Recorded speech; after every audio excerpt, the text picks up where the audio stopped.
Entonces, estoy preparado. Muy bien, pues empezamos. Pues buenas Muy tardes bien. a todos. Estamos aquí en un coloquio jubilar más. Este coloquio estamos con don Valentín.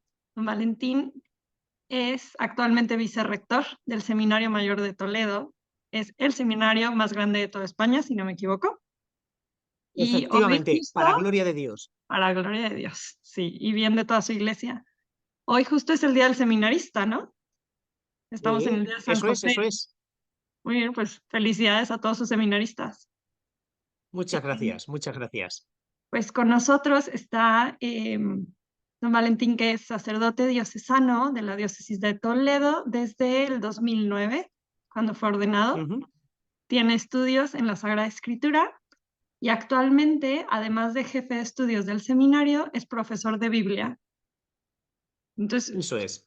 no sé, creo que es como la persona indicada para hablarnos pues de este tema de la juventud y la esperanza en este año jubilar. Entonces, pues todos suyos, Muy don bien. Valentín. Bueno, pues me alegra muchísimo el tema. También el hecho de que me hayáis invitado. Soy feliz. Conozco a gente consagrada del Reino Christi, muy buena y que tanto bien a mí me ha hecho. Y vengo a compartir un poco también mi experiencia. Es verdad que ahora la película me ha cambiado mucho porque estoy en un seminario y me dedico íntegramente a la formación. Tengo también un canal de YouTube llamado Cura de Toledo, donde voy subiendo mis clases de Sagrada Escritura, de Biblia, y prácticamente dedico el 100% de mi tiempo a formar seminaristas. Pero durante años he estado trabajando con jóvenes en pastoral juvenil, también con todo este mundo tan especial de los retiros de impacto que ahora se llevan tanto. Tienen muchos nombres, se van extendiendo, que suelen ser retiros muy testimoniales, muy querigmáticos, de fin de semana, donde gente que prácticamente va a cero de la fe tiene un encuentro fuerte con el Señor. Bueno, pues todo ese tipo de cosas he estado durante años en ellas, y es por lo que también me pidieron que pudiera compartir mi experiencia. Así es que vamos allá en este año jubilar a ver qué lecciones podemos sacar. En primer lugar, yo creo que el problema cuando nos planteamos la evangelización de los jóvenes es el desánimo.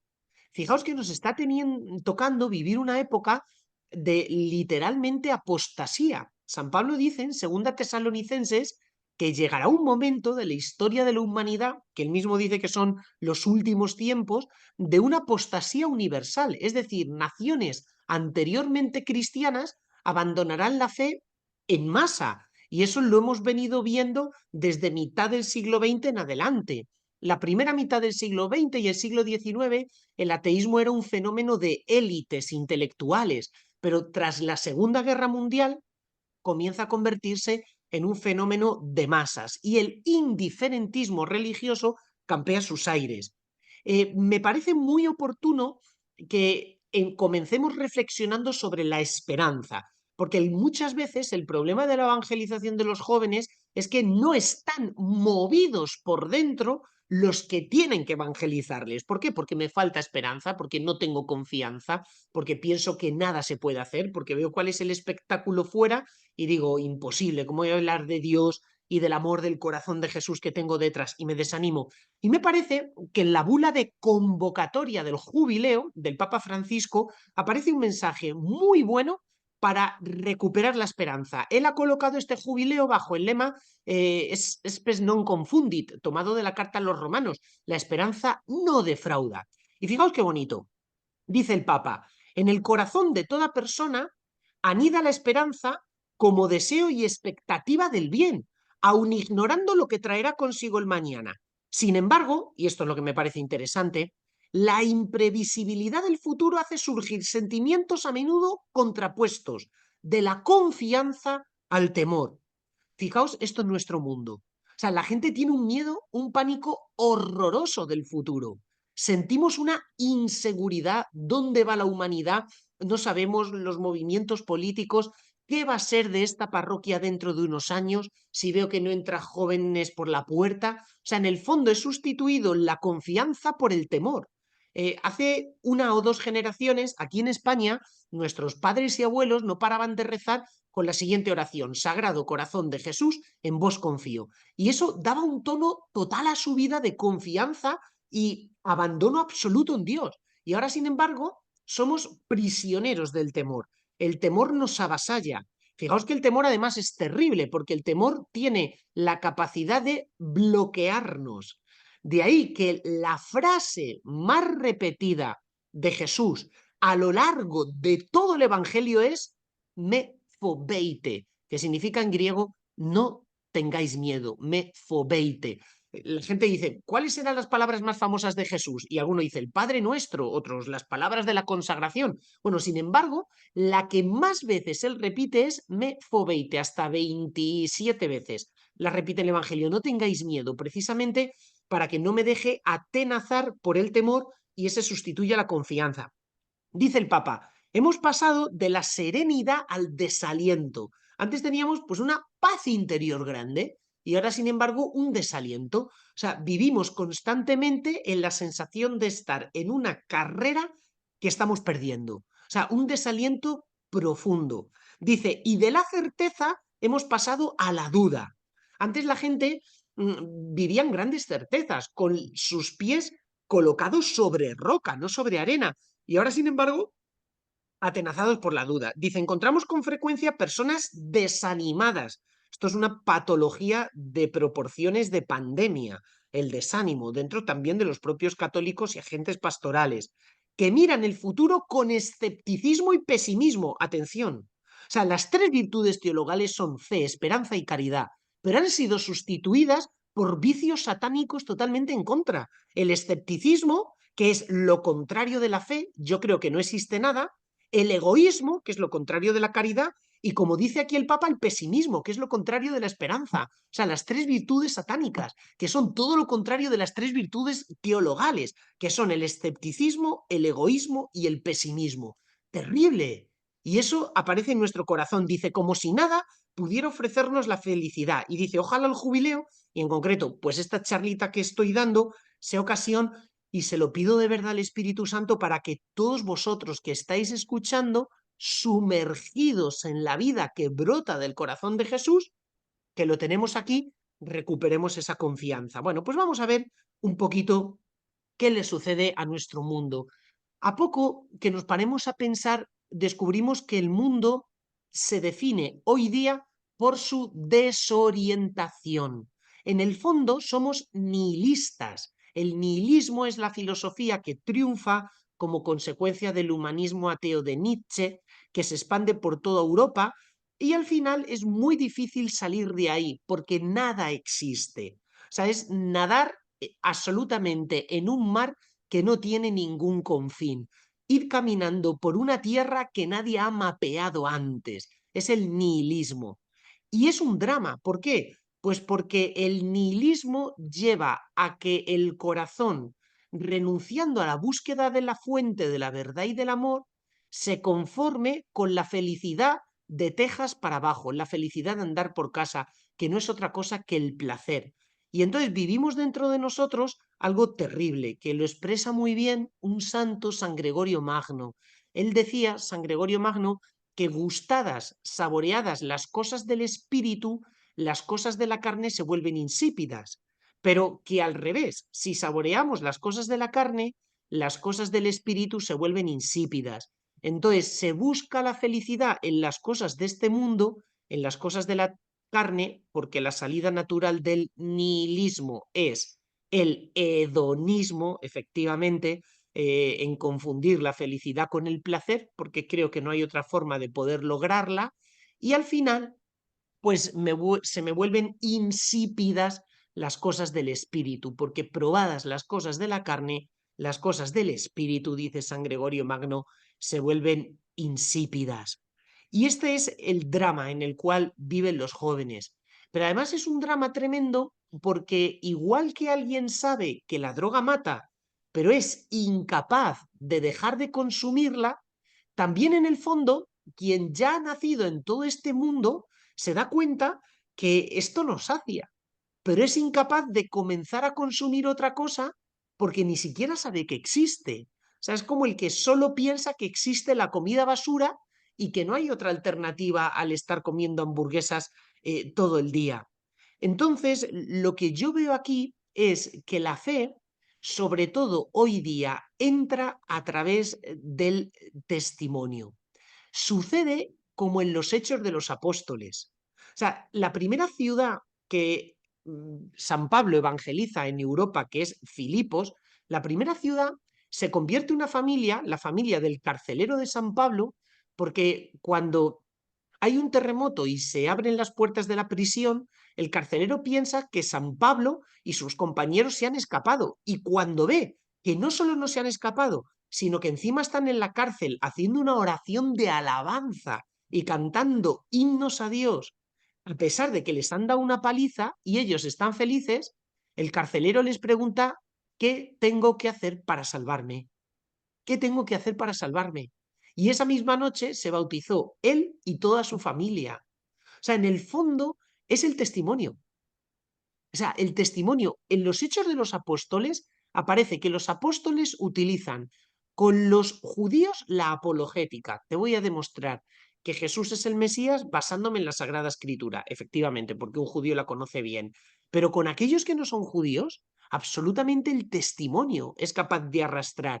De hecho, Jesús poco antes de su ascensión les dijo una frase preciosa: giméis mártires, es decir, vosotros sois testigos. Y en cada discurso, como si fuera un estribillo, un mantra continuo, los apóstoles siempre dicen: somos testigos, siempre somos testigos de lo que os estamos hablando. No es algo que yo he aprendido de memoria, aquello que decía Pablo VI: el mundo actual tiene más necesidad de testigos que de maestros. Por eso lo que le tenemos que pedir al Señor, creo, es estar internamente movidos. Mirad, los sacerdotes diocesanos de España tenemos un gran santo que es nuestro patrón, que es San Juan de Ávila. Y San Juan de Ávila era un hombre, bueno, increíble. Fue director espiritual de Santa Teresa de Jesús, amigo de San Ignacio de Loyola y, bueno, como un referente entre los santos de la España del siglo XVI. Y cuando Fray Luis de Granada, todo un maestro de las letras españolas, escribe la vida de San Juan de Ávila, tiene una frase que yo cuando la leí me golpeó profundamente el corazón. Dice: estaba interiormente movido el que tenía que mover a los otros. Fijaos, en este lenguaje español antiguo tan bonito. Estaba él, el santo, interiormente movido el que tenía que mover a los otros. Por tanto, todo el secreto de la vida espiritual y de la evangelización es estar tú interiormente movido, el haber recibido la efusión del Espíritu Santo. Estaba interiormente movido el que tenía que mover a los otros. ¿Cómo voy a mover a los otros si yo a mi vez no estoy movido? ¿Por qué? Pues porque la dinámica de la fe hoy día es sobre todo por el testimonio. Sabéis que Edith Stein es una de las mayores o más famosas conversas del siglo XX, también copatrona de Europa. Bueno, pues Edith Stein, la gente cuando cuenta su vida lo suele hacer bastante mal. Dice que se convirtió por leer Santa Teresa durante toda la noche. Falso. O sea, ella ya estaba con la idea de ser católica cuando leyó a Santa Teresa. Lo primero que le llevó a la conversión son dos cosas. Un día, estando en Estrasburgo, en un mercado, vio esa mole gigantesca de catedral y que una mujer con una cestita después del mercado entraba dentro de la iglesia y la catedral estaba vacía, en un silencio total, pero esa mujer se recogió tan profundamente en la oración, cerrando sus ojos y apretando sus manos, que dice Edith Stein que cuando la vio a ella, dice, notaba como si estuviera hablando con alguien que realmente existe. O sea, lo primero que le impresionó a Edith Stein de la fe católica es a alguien verle rezar de verdad, verle rezar movido, movido. Qué importante. O sea, no fue un razonamiento, fue esto. Lo segundo que a ella le impresionó es que murió un compañero suyo del claustro de profesores, un filósofo famoso, Reinach. Y entonces, bueno, este filósofo era muy amigo de Edith Stein, compañeros de claustro de profesores, y entonces Edith iba todas las tardes a acompañar a la mujer de Reinach, este filósofo. Y estando con ella, claro, dice, era curioso porque era la mujer la que me daba ánimos a mí. O sea, la mujer estaba más animada que yo, y eso que era su mujer y había muerto su marido. Y un día le pregunta a Edith, dice, pero bueno, ¿y tú por qué estás tan bien? ¿Y sabéis lo que le contestó la mujer? Porque voy a misa diaria. O sea, esto es impresionante. Claro, y eso a ella ¡buah!, le provocó una sacudida. Es decir, ¿será posible que la fe logre esto? Claro, la mejor Biblia que pueden leer los jóvenes es nuestra vida. No tengas miedo a manifestar y la alegría y la paz que brotan de ti. O sea, la alegría y la paz que brotan de ti, que eso es una fuerza que al mundo entusiasma. O sea, el mundo puede hacer caricatura o sorna del cristianismo, pero hay algo de lo cual el mundo está profundamente, profundamente envidioso, y es la paz interior y la alegría interior que tiene un cristiano, un cristiano. Entonces, ¿cómo entra la fe? Mirad, hoy día, si tú cierras todas las puertas y todas las ventanas, ¿por dónde va a entrar un ladrón si quiere robar tu casa? Pues como en el cuento de los tres cerditos, un cuento de estos simpático que nos contaban cuando éramos niños, el lobo entra por la chimenea porque se encuentra todas las puertas y todas las ventanas cerradas. Entonces yo he podido comprobar mucho a lo largo de años con jóvenes que cuando están todas las puertas y todas las ventanas cerradas a Dios, ¿sabéis cómo se cuela Dios? Por las heridas. Efectivamente. Mira, si tú llevas una herida abierta y vas a trabajar en el campo, en una huerta, esa herida o se infecta o se infecta, te la tienes que tapar. Y cuando las heridas quedan al descubierto, quitando todas las caretas o máscaras o mentiras que hemos creado para intentar esconderlas, entonces Dios entra dentro facilísimamente, facilísimamente, igual que un virus se cuela por una herida que está abierta, así el mensaje cristiano se cuela por ahí. Y ahí ya de nada sirven los mecanismos de defensa que nosotros hayamos intentado crear, levantar contra Dios. ¿Y sabéis cuál es la buena noticia y la dramática al mismo tiempo? Que los jóvenes están requete heridos, requete heridos. En el fondo, esto no es una especie de psicologismo aplicado a la vida cristiana, para nada. Forma parte de la espiritualidad clásica. Yo soy un amante de los clásicos. Nosotros tenemos, bueno, como decía Ceci al principio, un seminario muy bonito, es el más numeroso de España, con una formación muy clásica. Y leyendo a San Bernardo, leí esta frase, dice San Bernardo, nadie puede acercarse a Dios si no es con un corazón roto. Efectivamente, como gracias a Dios el corazón lo tenemos roto, pues esa es una vía de acceso privilegiada para Dios. ¿Por qué? Porque los jóvenes, y yo creo que vale mucho este ejemplo, son como alguien que va arrastrando una mochila llena de piedras muy pesada. Y el mensaje cristiano, cuando se ve como opresión, tú no quieres añadir más piedras a tu mochila, lo rechazas. Pero si lo ves como una liberación, entonces lo abrazas con los ojos cerrados. Mirad, hoy día, en la mayor parte de empresas aquí en España, se ofrecen retiros muchos fines de semana. Retiros para no tener conexiones y se van a pueblos abandonados de España donde no hay cobertura telefónica para poder vivir sin internet un fin de semana. Retiros de pseudoterapias rarísimas para la sanación interior, de mindfulness, cantidad de cosas de estas. O sea, pero es que vivimos una oferta salvaje de remedios que no son realmente terapéuticos para sanar todo este tipo de heridas. Entonces, el mensaje cristiano solo entrará si es vivido como una liberación. O sea, Jesucristo, un tercio de los evangelios, el 33%, son curaciones, son milagros, milagros de sanación. O sea, ¿por qué reduzco yo el evangelio meramente a la enseñanza doctrinal de Jesús? El 30% del Evangelio son milagros de sanación. De hecho, sabéis que el documento más interesante acerca de la evangelización de los jóvenes lo ha escrito el Papa Francisco y es la Christus Vivit, publicada en el 2019.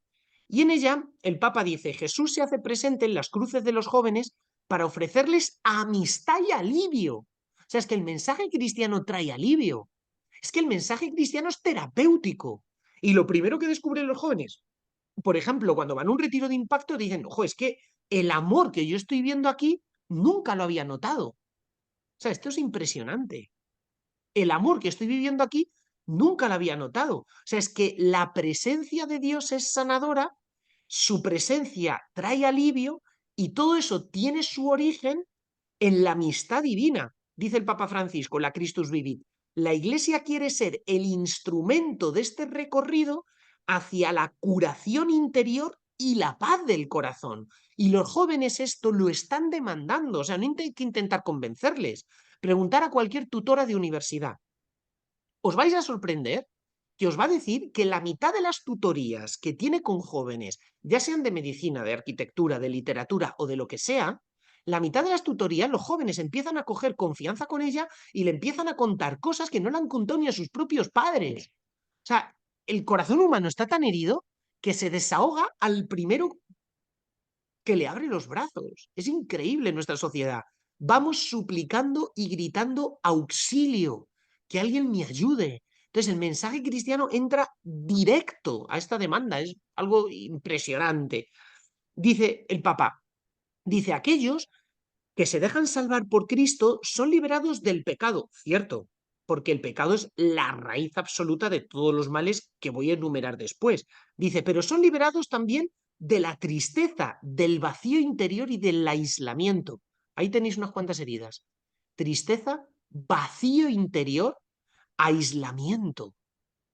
En el último año salió una encuesta en Reino Unido. Bueno, es verdad que la gente del norte de Europa es un poquito más rarita que los españoles, pero es broma, esto es un chiste, un chiste. Pero en el Reino Unido, 800.000 personas en el último año no habían hablado con nadie. O sea, esto es, o sea, matemática, o sea, 800.000 personas no han hablado con nadie en el último año. O sea, es impresionante. Entonces, ¿cómo que es difícil hoy predicar la fe cristiana? O sea, el mundo es como un sediento que está matándose por encontrar un vaso de agua que tenemos nosotros. ¿Y cuál es la herida fundamental? Pues mirad, la autosuficiencia. En todo este tipo de retiros de impacto, que ha sido un poquito la experiencia que yo he tenido, lo primero que se trabaja con los jóvenes es la autosuficiencia, porque es el mayor obstáculo de la vida espiritual. Fijaos que nosotros somos un hardware. El hardware es mi cerebro, pero el hardware viene con un software. Y el software no es libre. Todos venimos con un pensamiento, que son una serie de valores introyectados por la educación, y ese software, pues ya sabéis que tú te compras un ordenador y puede ser Apple, la manzanita, Microsoft, Linux. Bueno, pues el software que yo llevo cargado se llama pensamiento único. Ese pensamiento único se empezó a gestar en la Ilustración. Y todo el ideal de la filosofía moderna no es otro que la idea de autonomía. Tú te tienes que liberar de toda heteronomía moral. O sea, hacerle caso a Dios y a la Iglesia, en el fondo es que otro te impone una ley. El hombre tiene que ser autónomo. Kant, el padre de la Ilustración, tiene un escrito terrible que se llama ¿Qué es ilustración? Y en ese escrito dice, ya está bien de ser menores de edad. La humanidad tiene que salir de la minoría de edad. Y la peor minoría de edad que hay es la religiosa. Que la liturgia y el dogma te digan lo que tú tienes que pensar. Entonces, ¿qué tienes que hacer? Ser autónomo. La autonomía, es decir, es la lucha constante por superar cualquier tipo de heteronomía.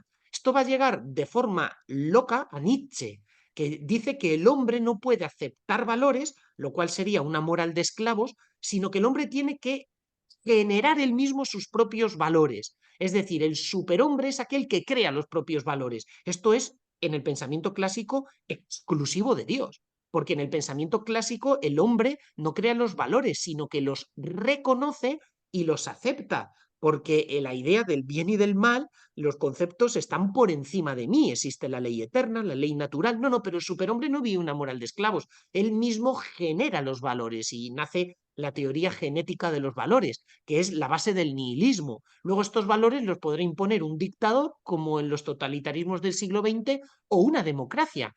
las democracias modernas. Hay un libro muy bueno de Dawson que se llama El juicio de las naciones, y él dice que en el fondo los totalitarismos del siglo XX y las democracias occidentales tienen el mismo supuesto ideológico detrás, y se llama nihilismo, y tiene razón, es así. Entonces es la idea de autosuficiencia, pero la idea de autosuficiencia es tristísima porque va ligada a otro concepto. El hombre se salva a sí mismo, es la idea de autorredención. ¿Y cómo se va a autorredimir el hombre? A través de la educación. El hombre se educa a sí mismo. Entonces, a través de la educación, yo me libero a mí mismo, yo me salvo a mí mismo. Pero esto es terrible, porque ¿quién en el fondo de un pozo se puede salvar a sí mismo? Yo recuerdo una vez, hablando con una chica que lo estaba pasando requete fatal, dice, me siento como que estoy en el fondo terrible de un pozo y la única que se puede ayudar a salir de esta situación es yo a mí misma. Claro, yo en ese momento le dije, mira, hija mía, yo lo siento, pero si estás en el fondo de un pozo, la única que no te puede ayudar a salir de ese pozo eres tú misma. Necesitas otra ayuda, y es la de Él, la del cielo, la de Dios. Pero como nos han criado en esa idea de autosuficiencia, pues es terrible, ¿no? Terrible.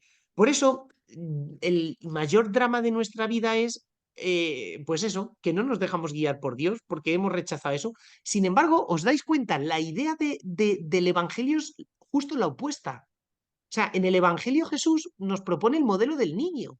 El niño, muchas veces la gente dice, bueno, se caracteriza porque es muy bueno, porque es muy inocente. No, falso. En el Evangelio, el niño no es imagen de la inocencia. Todo el mundo tiene pecado, un niño también.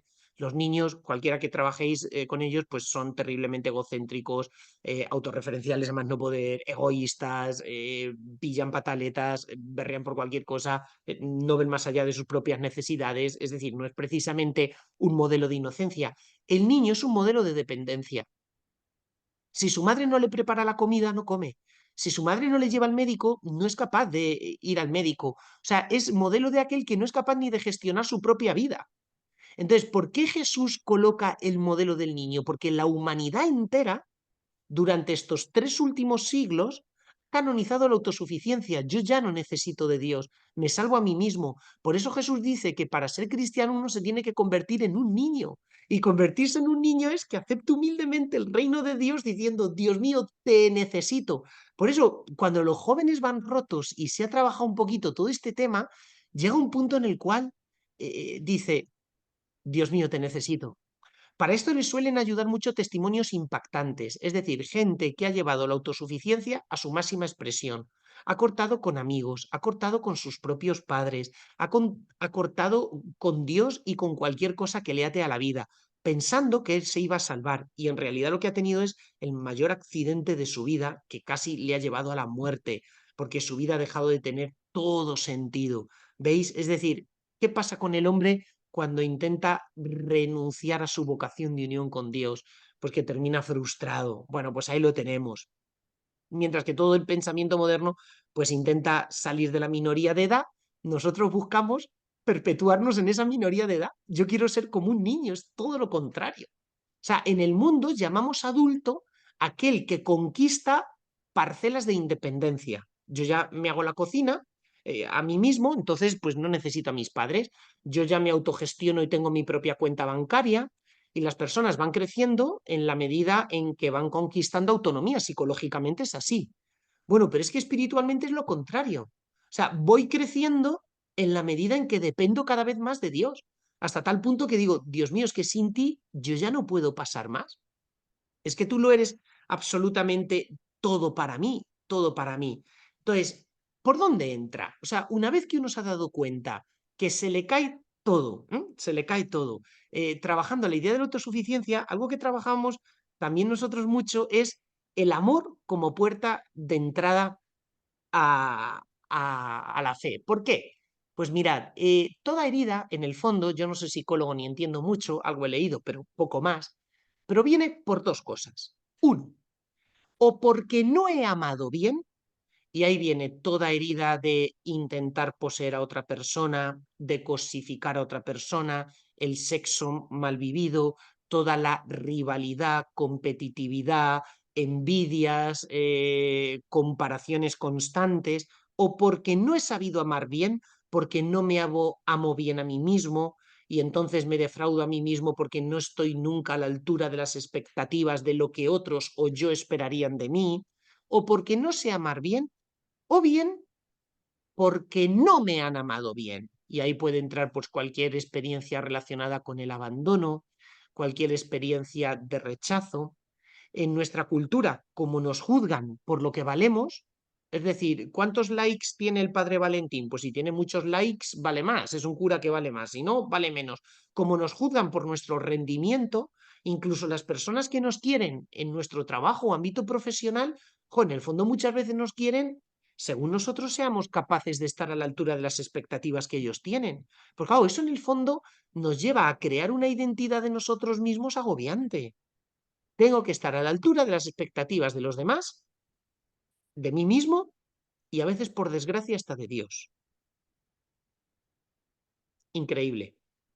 Con lo cual, todo este tipo de heridas nacen por no sabernos amar bien.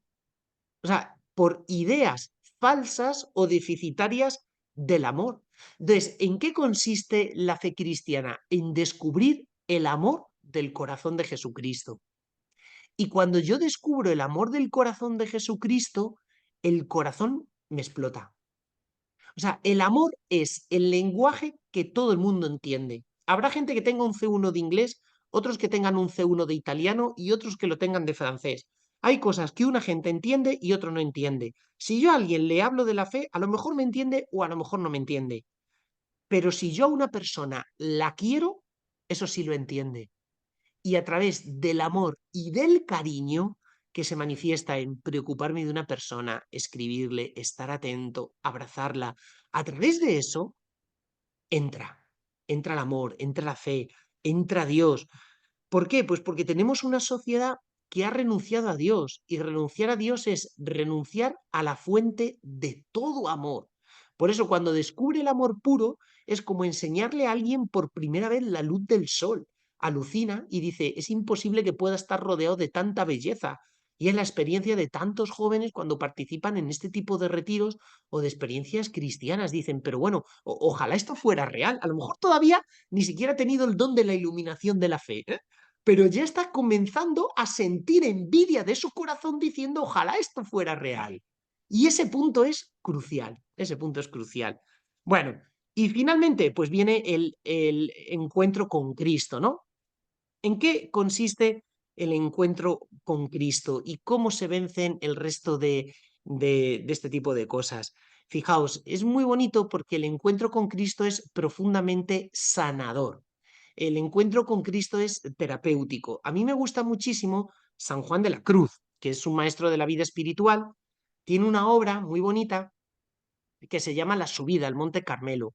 Y en esa obra va repasando todas las potencias del hombre, entendimiento, voluntad, memoria, imaginación, todos los sentidos internos y externos, y cómo la fe nos va sanando. Es increíble. Y dice, así como el sol priva de cualquier otra luz, efectivamente, si tú a alguien le dices, ¿existen las estrellas, sí o no? Te va a decir, durante la noche sí, y por el día, hombre, por el día también. Por el día hay estrellas. Lo que pasa es que tú no las ves porque el sol brilla con mucha fuerza y su luz es capaz de opacar otras luces. Bueno, pues dice de la misma forma, dice también Dios, con su amor, por el exceso de luz que tiene, es capaz de vencer las otras luces que me llamaban la atención. Y esa es la clave. O sea, cuando me encuentro con el amor de Cristo, las otras cosas que antes capturaban mi atención y mi sabor se me vuelven insípidas. No es que dejen de existir, pero es que ya no tienen fuerza para brillar y polarizar mi vida. Hay una frase muy bonita, dice San Juan de la Cruz, dice, para vencer todos los apetitos, es decir, todos los afectos desordenados, con cuyo amor y afición se suele inflamar la voluntad para gozar de ellos, ¿qué es lo que hace falta? Muy sencillo, y dice San Juan de la Cruz, una inflamación de otro amor mayor y mejor. Qué bonito, qué bonito.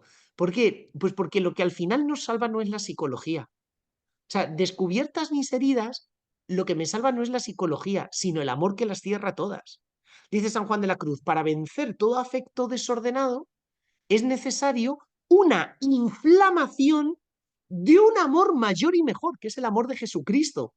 Es decir, y al final, el amor de Jesucristo, esa inflamación de un amor mayor y mejor, es capaz de vencer cualquier herida a la cual yo haya podido estar sometido. Cuando los jóvenes descubren esto, cuando descubren lo que es el Santísimo expuesto en la Eucaristía, su vida cambia. Yo recuerdo después de, por ejemplo, retiros EZ, repartir flyers para apuntarse a la hora de adoración eucarística perpetua y los jóvenes, pero a saco, ¿eh? A saco. Hasta tal punto que lo que más le gustaba de la vida cristiana era la hora de adoración que tenían, que llegaban delante de la custodia, se ponían un podcast con una pequeña o sencillita meditación, se llevaban un cuadernito espiritual y empezaban a desahogar su corazón delante de Jesucristo en la Eucaristía. Hay una frase preciosa, además dirigida a los jóvenes, en la carta de San Pedro, en el Nuevo Testamento, donde San Pedro dice a los jóvenes: descargad delante de Dios todo vuestro agobio, porque Dios se interesa por vosotros. Descarga delante de Dios todo tu agobio, porque Dios se interesa por ti. Entonces, justo ahí ya se pueden empezar a sanar los afectos. ¿Cómo? Pues uno, venciendo el hedonismo. Venciendo el hedonismo. Hay una frase muy bonita de San Juan de la Cruz que dice: niega tus deseos y hallarás lo que desea tu corazón. Niega tus deseos y hallarás lo que desea tu corazón. Porque en el fondo el hedonismo no es sino caer en la trampa del demonio que me hace confundir felicidad con placer. Y es que lo que desea mi corazón no es el placer, sino el amor auténtico. El amor auténtico. Bueno, las heridas, precioso, dice San Juan de la Cruz, 5 daños causan cualquier afecto desordenado en el alma. En primer lugar, la cansa, luego la tormenta, la oscurece, la ensucia y la enflaquece. Qué bonito, qué bonito. ¿Y qué es lo que hace Dios? Todo lo contrario. O sea, Dios nunca cansa. Es como una piscina donde uno nunca termina de hacer pie, por mucho que baje y por mucho que profundice. Por otro lado, Dios te limpia y te hace descubrir la belleza que hay dentro de ti. O sea, los jóvenes al principio creen que el pecado es romper una ley, pero el pecado no es romper una ley. El pecado es renunciar a la belleza y a la grandeza que hay dentro de mí. Porque cuando yo descubro a Dios, no simplemente descubro quién Dios es, sino que descubro mi propia identidad, claro, mi propio valor. ¿Y por qué mi valor? Porque yo he sido llamado a la vida de comunión con Dios. Entonces, la razón más alta, dice el Vaticano II, la Gaudium et Spes, número 19, la razón más alta de la vocación humana es perdón, de la dignidad humana es la vocación del hombre a la unión con Dios. Entonces, ¿a qué me lleva la unión con Dios? Pues a gozar profundísimamente, no simplemente de Dios, sino de que descubro quién soy yo en realidad, porque nunca el hombre es más grande que cuando es mirado por la mirada divina. O sea, cuando los jóvenes aprenden a mirarse a sí mismos como Dios les mira. Entonces nosotros lo que hacíamos era pues como un retiro en 3 partes. La primera, analizar la autosuficiencia y ver dónde me lleva una vida con el software que yo tengo metido en la cabeza. Y es una vida insípida. Después, a proponerles una vida mejor.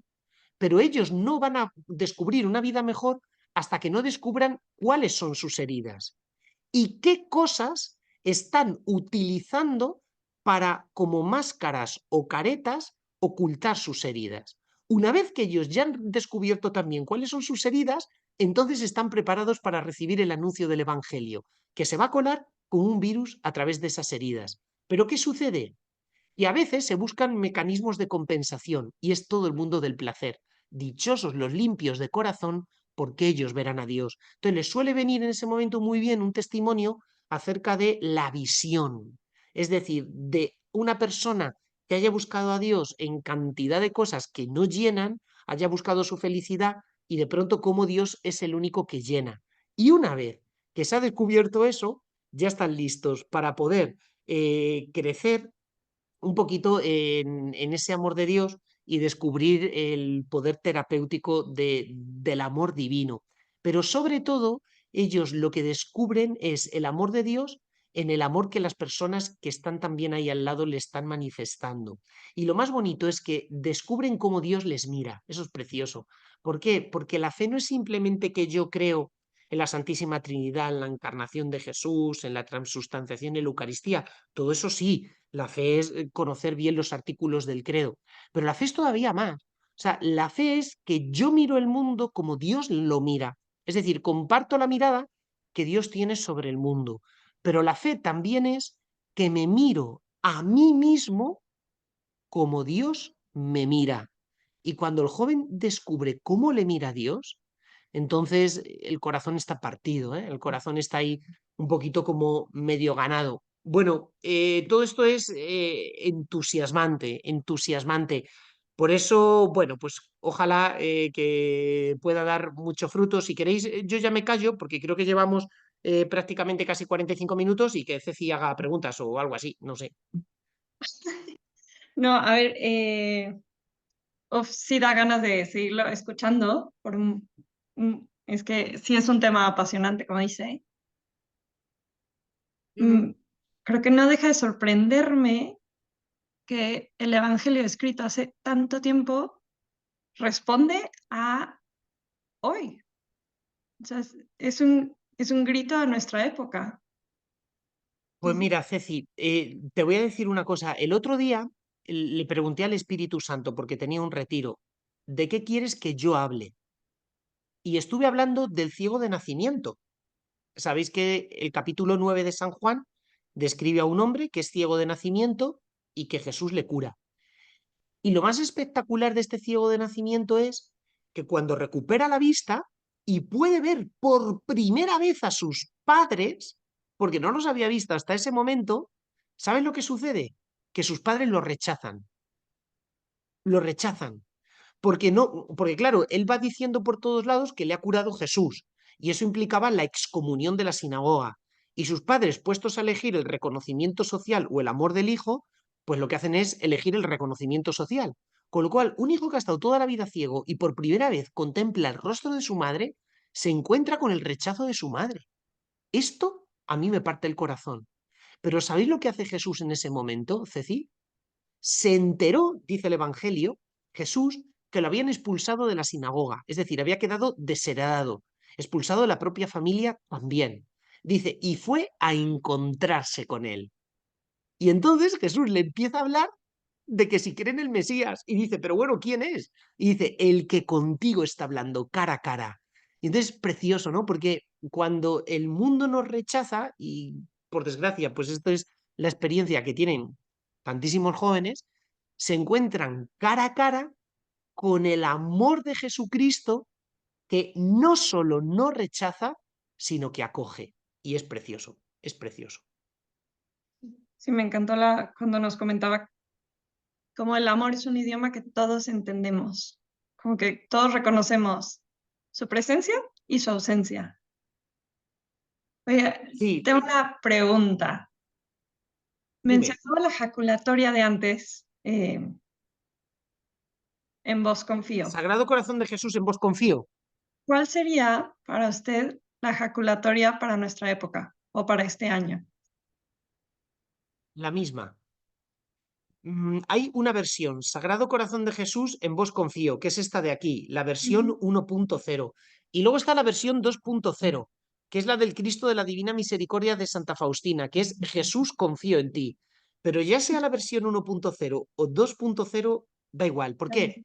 Porque el pecado esencialmente es un acto de desconfianza hacia Dios, esencialmente.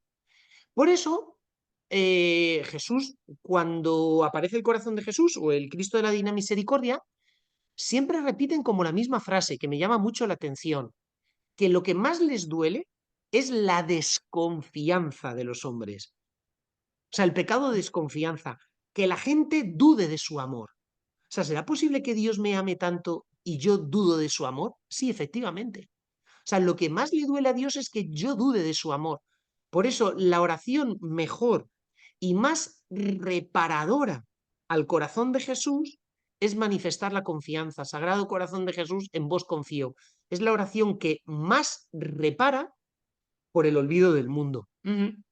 Y por el pecado como desconfianza. Si os dais cuenta, lo primero que hace la serpiente, Adán y Eva, es, bueno, es que sabe Dios que si coméis de esa fruta, se os abrirán los ojos, seréis como dioses. En el fondo intenta que desconfíen de Dios. Por eso el pecado terriblemente va a atacar eso, mi relación de confianza con Dios. Sí. Me quedé pensando mucho en cuando hablaba sobre cómo la psicología no es lo que salva al hombre ni lo que sana al hombre, pero el contraste con pues esta época que ahorita ya no es tabú ir al psicólogo, ya no es, o sea, al revés, la inteligencia emocional está a tope y hay muchísimos libros y la psicología está con todo, cuando no, realmente es como que sí es importante, pero no es lo más grande. Claro, claro, efectivamente, entendedme, ¿no? O sea, la psicología es una ciencia auxiliar buenísima porque ayuda, efectivamente, y es buena y es querida por Dios. Pero al final lo que salva al hombre es Dios mismo, Él y el encuentro con Él. ¿Por qué? Porque es lo que nos da vida eterna. O sea, la vida de gracia que nosotros recibimos en el bautismo recibimos la gracia santificante, que se puede perder por un pecado mortal. Y la gracia santificante, dice Santo Tomás de Aquino, es una locura, dice que es participación de la misma vida divina de Dios. O sea, no es que Dios te dé algo que te hace un poquito mejor, no, no, es que participas de la misma vida divina de Dios dentro de ti. Y eso es lo que te salva. O sea, lo que te salva es la vida divina de Dios misma dentro de ti. Eso le lleva a decir a Santo Tomás de Aquino algo tan fuerte como que entre esta vida y el cielo no hay ninguna diferencia esencial, porque en el cielo lo único que habrá es una vida divina en nosotros plenamente desarrollada, pero que ya tenemos y ya estamos gozando aquí en esta tierra, cuando tenemos una vida de gracia, y eso es lo que me salva. San Pedro lo dice en los Hechos de los Apóstoles, dice, no se nos ha dado otro nombre que pueda salvarnos bajo el cielo ni bajo la tierra, sino el de Jesucristo. Qué bonito, qué bonito. Y es que no hay otro. El profeta Joel que dice, todo el que invoque el nombre del Señor se salvará. Porque la redención viene de Cristo. Cuando a San José el ángel le dice que le tiene que poner por nombre a su hijo Jesús, le dice, porque él perdonará a su pueblo sus pecados, porque Jesús significa Dios salva, Él salvará a su pueblo de sus pecados. Es decir, es que solo Dios puede salvar eso. Es que solo Dios puede liberarnos del pecado que es el veneno de muerte que tenemos dentro de nosotros. La psicología me puede ayudar a sanar heridas, eso es cierto, pero sin el encuentro con Cristo, al final tenemos que tener conscientes de que el hombre ha sido elevado por Dios a un fin sobrenatural. Hemos sido elevados por Dios a un fin sobrenatural. Por tanto, los medios que tenemos para alcanzar ese fin tienen que ser como sobrenaturales. Si el fin al cual yo he sido llamado es sobrenatural, sin los medios sobrenaturales no podré alcanzar el fin al cual Dios me ha destinado. Por lo tanto, mi vida será una frustración. Podré tener 3 carreras, el C1 de inglés y de no sé cuántos idiomas más, ser una persona psicológicamente requete equilibrada y ser dueños de todos mis impulsos. Enhorabuena, que te den la medalla de oro al autocontrol.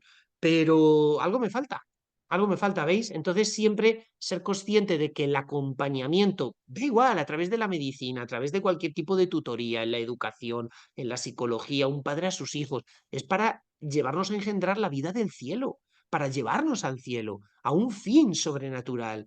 Un padre, una madre, lo único que tiene que pensar es cómo hago para que mis hijos vayan al cielo. O sea, es que somos pedagogos para llevar a la gente al cielo. Eso es precioso, precioso. Y no sé, un último consejo justamente para todos esos pedagogos del cielo, bueno, hacia el cielo, como aquí en el Reino Christi, sí habemos muchas consagradas, consagrados y sacerdotes, pues justo trabajando con muchos adolescentes y muchos jóvenes. ¿Cuál sería como el consejo que usted nos daría? Además de Para estos medios trabajar con jóvenes, sobrenaturales. sí, a ver, no desanimarse. Y luego, con lo que he empezado la charla, esté interiormente movido el que tiene que mover a los otros. Sé que las que me estáis escuchando, la mayoría sois las consagradas del Reino Christi. Esponsalidad con Cristo. O sea, vivir a más no poder vuestra vida interior y cuidar vuestra unión con Jesucristo y vida espiritual y esponsal con Él. Ese es el mayor bien que nosotros le podemos hacer al mundo. El mayor bien que María pudo hacer al mundo, María de Betania, es estar a los pies de Jesús. Ese es el mayor bien, porque si yo estoy unido a Cristo, contagiaré ese amor a Cristo. Decía San Juan de la Cruz que el fuego transforma en fuego todo aquello que toca. Y si mi corazón está hecho fuego, transformará en fuego el resto de cosas que va a tocar. Sed nosotros mismos, no renunciar a la vocación tan preciosa de vida interior que tenemos, que el cantar de los cantares sea nuestro libro de referencia, vivir con Jesucristo esposo. Es que si es así, cualquier palabra nuestra será eficaz. Decía San Juan de Ávila que hace más una sola palabra que sale de un corazón encendido que un montón de discursos aprendidos de memoria que vienen de un corazón hueco. Y eso es impresionante, impresionante. No sé, Completamente. Ceci. Me dejó un poco sin palabras, me quedé pensando en todo esto. Pues se nos acabó el tiempo tristemente, pero gracias. De verdad fue un gozo, privilegio escucharlo. Y gracias por lo que Nada, yo transmite. feliz de haber estado con vosotros, de verdad. Voy a rezar muchísimo por vosotras. Si venís a Toledo, en el Seminario Mayor de Toledo, que estamos a 300 metros de la Catedral, Toledo es la segunda ciudad de Europa con el casco antiguo más grande, Patrimonio de la Humanidad por la UNESCO. Es increíble, brutal la ciudad. Pues estáis en vuestra casa, estáis en vuestra casa. Gracias. Claro que sí. Igual acá, cuando venga por Madrid. Pues muchísimas, muchísimas gracias, don Valentín. Dios lo bendiga y pues rezamos por sus seminaristas. Thank you. Hasta luego. Chao, chao. Hasta luego, gracias.